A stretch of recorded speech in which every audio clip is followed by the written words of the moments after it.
Paul sir, who is our Senior Consultant Internal Medicine and Critical Care Physician at Apollo Hospitals, Jubilee Hills, Hyderabad. And sir is here today with us to discuss on the topic how to beat fever and infections during this winter season. I know many of you might be having the same doubts during this winter season. Most of the children might be falling sick often with the cold and cough and the runny nose, stuffy nose, everything. So if at all you have any of these doubts, so just leave your doubts in the comment section. All your doubts will be answered during the live session. So dear viewers, let's start off our session. Sir, welcome to our session. Thank you. And so sir, before we start our session, as the winter season is up now, there are many infections that are already prevailing. So please elaborate a bit about that. Yeah, good evening, Harita, and welcome to all the viewers. Basically, we have been flooded with the COVID situation in the last 1 year, and everywhere we hear, where everyone thing we read, it's about corona and its effects and the diseases that corona carries. But in the meantime, we have passed through the summer, the rainy season, and the winter has set in. And many other infections have crept up, which have been actually been overlooked in this COVID situation. As winter sets in, we know that the air pollution, the air levels, humidity of the air goes down, the pollution levels go up. People in Hyderabad is little better than compared to people in Delhi, where pollution levels are much higher in winter. But still, many of the infections which start to creep in at this time, especially the children as well as the young adults who are actively moving around in the community. One of the common things which all of you must have experienced at the start of the winter season would be the common cold. You could have a scratchy throat, you could be having a light runny nose, a little bit of weakness, tiredness, a feverish feeling, and which would most of the time settle down in 2 to 3 days. For some it may carry off for a week or so. Generally this is harmless, and most of the time this responds to simple tablets like paracetamol and some home remedies.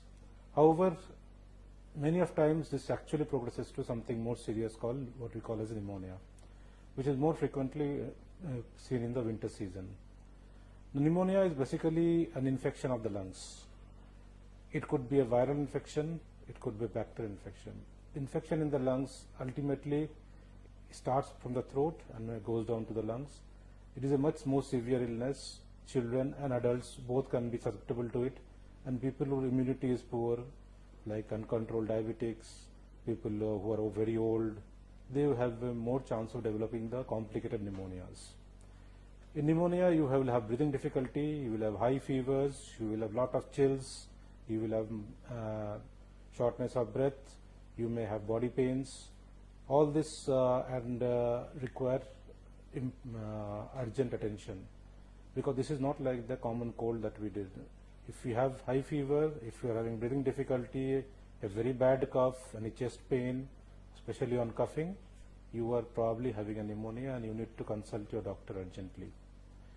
Some of the small other infections which also associated with sore throat or ear infections, which mostly is seen in the young age groups, the children. They have something called otitis media, which is nothing but infection in the middle ear, which can happen as a secondary effect of the sore throat or the blocked tubes from which connects the ear to the throat. And that can be difficult to treat in some patients, but mostly it responds to simple treatment with antibiotics and other medications. People who have asthma definitely are more prone to develop more frequent attacks during the season. The dry, the cold air that circulates in winter, plus the increased pollution, all this lead to increased development of asthmatic attacks, which prevail through the winter season. And the requirement of medications also are hiked up, and you may need to consult your doctor more frequently to manage your asthma in the winter season. People who are more prone to with diabetics or people with hypertension, older people, there's increased risk of development of cardiac events, that is heart attacks and strokes. For some reason, the winter season has been shown to rise your blood pressure, and that ultimately we have seen more incidence of strokes and heart attacks in the winter season. So people with a family history of heart attack, heart disease, family history of any brain strokes, who are diabetics, who are having high blood pressures, high cholesterols, need to be very careful of any minor symptoms like unexplained chest pain. You need to consult your doctor. Other than that, you will have small other ailments like you may have a dry itchy skin which may lead to some sort of allergies, or you may have rashes on the skin. These are minor ailments which are more prevalent in the winter season. So as we are mentioning about many such common diseases that we encounter during this winter season, one such thing is pneumonia, asthma that you have mentioned. So people who all are affecting with that will be definitely, they need to look for the symptoms and immediately seek medical help. Yeah. So that is so nice, sir. So as this is COVID times, during this pandemic time, cough and cold, fever are one of the common symptoms even for COVID. So people might be confused the moment they get attacked by cold itself or cough itself. They might be thinking it is COVID. So how do people differentiate, and can they take treatment or medicines at home without consulting a doctor during this time? Yeah, good question. And we have a lot of experience of COVID in the last few months that we have seen many patients. And as I told you, a common cold will just present with some runny nose. You may be sneezing quite a few times. You may have a stuffed nose. You may have a little sore throat and a little bit of low-grade fever. You may not have very high fever, 19 and 100 fever, and you just don't feel well. You just want to stay at home or lie on the bed. That would be the most common symptom of what we call the common cold, which is a very common recurrent problem every year. I mean, sometimes it is twice or thrice a year also. A little extension of that is the flu, which can cause more higher fever and more difficult or more worse sore throat, which is extension of this common cold flu. But in such case, the fever is generally higher and associated with sometimes with a lot of chills or shivering. Well, when we talk of COVID and the corona symptoms, we would see basically a patient, most of the time what we see a patient presenting with sudden onset of fever, or maybe preceded by 1 or 2 days or a day of weakness, tiredness, not feeling well, or backaches, lower body pains, and then sudden onset of fever. Common colds are presentation with a stuffy nose, running nose are less common with corona. It's more of the fever, chills, body pains, all which starts with abrupt onset. You may be actually doing very well 2 days back and suddenly have an abrupt onset of body pains. Next day you start having fever, and then you feel, and you may start having a cough after 1 or 2 days. Running nose is not a classic feature of corona, so if you have only running nose and mild sore throat, you could probably are not having corona. However, if you have a very bad cough or the fever is running high, not coming down in 2 to 3 days, then you have, even if you have started with a common cold, you should seek advice regarding corona. Thank you so much, sir. And sir, there is a common term that is called winter fever, which is common. I'm not sure whether it is common in India and especially in Hyderabad. So could you please elaborate a bit about winter fever? Winter fever is nothing but an extension of the term, basically what we interchangeably use as a pneumonia. So in winter, as I told you, pneumonia is being more common. So it's winter fever basically means pneumonia. And in pneumonia, as I told you, it's infection of the lungs in which the bacteria or the virus enters your lungs. It is no more in the nose or the throat. It enters your lungs and causes a high fever, and sometimes you may have a sputum or cough which produces sputum, which may be blood stained also. And many times this can lead to complications like heart problems, joint problems, and even can lead to admissions into ICU if the pneumonia is severe and causes severe respiratory difficulties.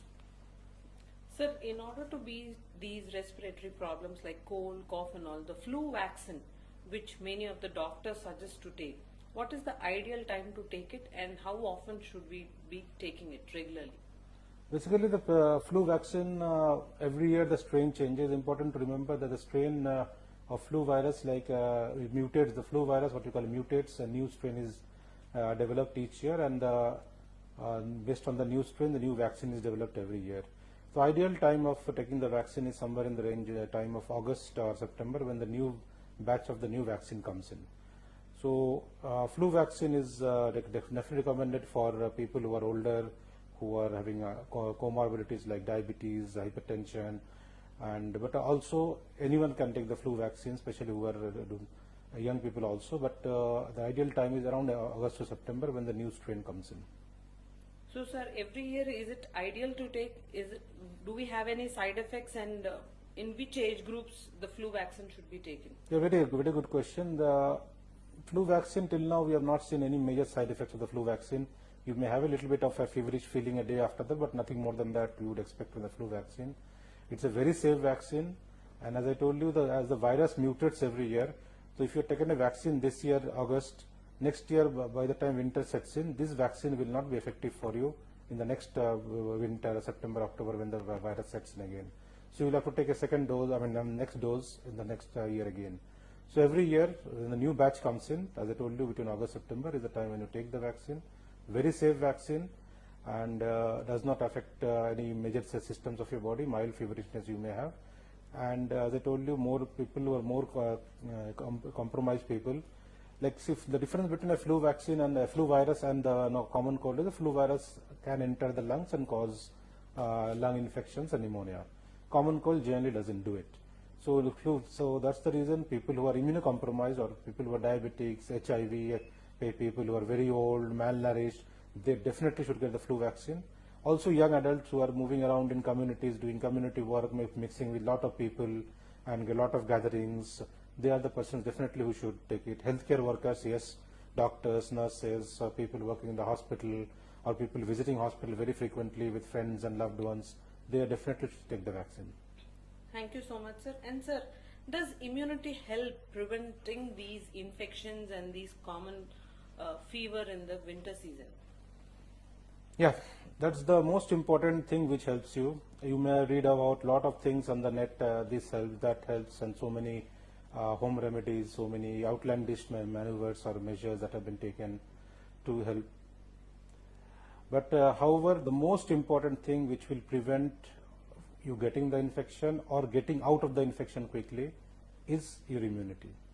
So to have a robust immune system, you need to have a healthy lifestyle, have a proper diet, proper sleep, manage your stress and your work well, avoid too much of junk food and too much of outside food. So, and try to keep your stress levels at the minimum. Stress and immunity are very, very closely linked. It has been very clearly shown in the last few years, the people who have higher stress have been affected with disorders like this COVID much more than the ones who have a less stressful life. Thank you so much, sir. And so, sir, how do we prevent this infections during this winter season? I know, as you said, is food, exercise, changes in the lifestyle modification, and building up immunity. Apart from that, any other preventive measures that we need to take care? Yeah, now that in the COVID situation, most of us have understood the concept of social distancing. So immunity though definitely is a very good preventive barrier from infections to come in your body. But if the virus or bacterial load is very high, suppose you are sitting with someone who is continuously sneezing in front of you or coughing in front of you, however strong your immunity may be, you will definitely catch the infection. So if somebody is having cold, cough, fever, or is not well, it's not ideal to be with the person continuously. If you have to be to take care of him, you should wear some protection like masks and gloves. That will and also hand washing very frequently. This most of the times will add to your immunity to prevent the infection. So social distancing, which we learned from the corona situation, will also help in preventing the winter fever, the pneumonias, the common colds. Definitely the incidence will come down if you practice the social distancing and also using hand wash frequently. A common misconception is that common cold only will spread with sneezing. It's not like that. If you're sitting with somebody who has a common cold or some throat infection, and he is coughing on his hand, and he with that hand touches his surrounding equipment or surrounding things, and you touch the same things, you definitely catch up that. So frequent hand washing is the best way to prevent such infection being carried from the other person to you. Thank you so much, sir. And sir, any final words to our audience about these winter fevers and infections? Yeah, most importantly, to understand the concept of winter fever, as I told, pneumonia and winter fevers are synonymous. So it is extension of the throat infection, which can sometimes get severe to become a pneumonia. And more importantly, for children who are going to school, practicing hand washing. That's where they pick up the infections and they carry the infections back home, where they pass on the infections to the elderly and other household people. So teaching your children when they go to school to carry a hand rub, or also use hand washing very frequently in the school, and maintaining distance from people who are somebody or friends who are having cough. In the teachers in the school encouraging people, students not to come to school if they have any fever, cough, cold. These are some things. Flu vaccine, yes, once a year will definitely reduce your risk of. Nothing is 100% foolproof, but definitely the incidence of getting the chance of getting the flu infection, or also the severity of flu infection is reduced if you have taken the flu vaccine. Many people say that flu vaccine is only 50%, 60% effective. But what we all know that even if you get flu infection after the flu vaccine, the chance of getting a severe infection is very, very less. So that's a major advantage of taking the flu vaccine. Also maintaining social distancing, as I told you, maintaining a healthy lifestyle, all will prevent you from getting through this integrating through this interseason without much difficulty. Thank you so much, sir. And I would like to take this opportunity and to tell our audience that, dear audience, all Apollo hospitals across the country are practicing all the safety precautions to ensure that you are entering a COVID-free environment. All our staff, frontline workers, everybody are wearing a mask. They do sanitize their hands frequently, and they do maintain social distancing. So you need not be worried about that. If at all you're coming for a consultation or a diagnostic test, you need not worry. But please don't delay your treatments. Regular consultations that are being asked by your doctor need to be followed, or else you will be landing up in serious troubles. Sir, at this point, I think even you need to address the audience, saying that many people, because of this COVID misconception, they are not coming and getting the regular checks done and getting the regular consultations done. So please address them, sir. Yeah, thank you. I mean, that's most important part with actually we should be highlighting. Remember your disease which you had, your diabetes, your hypertension, your heart disease, kidney disease, they are not gone away. They are with you, whether the corona is there or corona is not there, those diseases are staying with you. If you don't take care of your diabetes, the diabetes will get worse. It will cause problems from the next 1-2 years later. You may have a kidney problem, which is secondary to uncontrolled diabetes.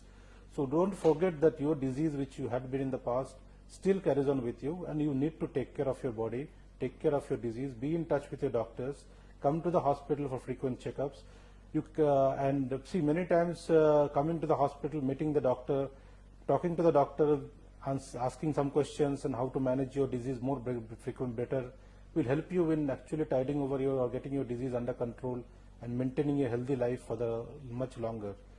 And people with comorbidities need, like other problems, need to take very seriously, not taking this as an opportunity, that they should come to hospital and meet with their doctors whom they are following with, and also health checkups which have been a part of your routines which you have been doing for the last few years should not be just skipped because you are in the COVID situation.